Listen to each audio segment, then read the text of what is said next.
आपण पाहताय महाराष्ट्र खबर न्यूज। या बातमीचे प्रायोजक आहेत Shri Ganesh jewellers and Saraf production Pune. Lok Sabha निवडणूक आता काही आठवड्यांवरच येऊन ठेपली आहे। अशात राज्यातील राजकारण हालचालींना वेग आला आहे। भाजपने नवनीत राणा यांना अमरावती लोकसभेचं तिकीट जाहीर केलं आहे। अमरावती लोकसभा मतदारसंघातून नवनीत राणा पुन्हा एकदा निवडणुकीच्या रिंगणात उतरले आहेत। त्यांना भाजपने तिकीट जाहीर केलं आहे। यानंतर नवनीत राणा यांनी आपल्या युवा स्वाभिमान पक्षाचा राजीनामा दिला। यावेळी त्या भावुक झाल्या।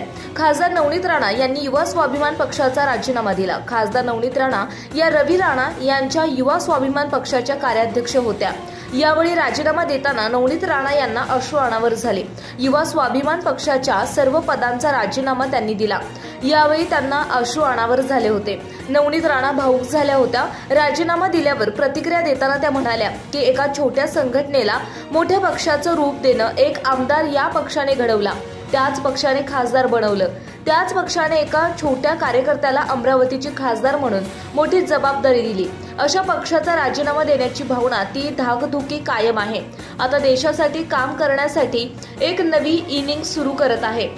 12-13 वर्ष ज्या पक्षात काम केलं त्याचा राजीनामा देताना ती भावना डोळ्यातून अश्रूच्या माध्यमातून आली, असं म्हणत त्या यावेळी भावुक झाल्या। अमरावतीच्या खासदार नवनीत राणा यांच्या उमेदवारीला महायुतीतील घटक पक्षाचे नेते विरोध करत होते। खासदार नवनीत राणा यांना उमेदवारी देऊ नये यासाठी शिंदे गटासह भाजपच्या पदाधिकाऱ्यांनीही विरोध केला होता। महायुतीतील मित्रपक्ष असलेल्या प्रहार संघटनेचे प्रमुख यांनीही राणांच्या विरोधात उमेदवार देणार असल्याचा इशारा दिला होता।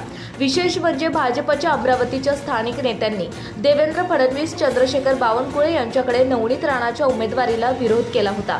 असेही असताना भाजपने नवनीत राणा यांनाच अमरावती लोकसभेचं तिकीट जाहीर केलं। आपण पाहताय महाराष्ट्र खबर न्यूज।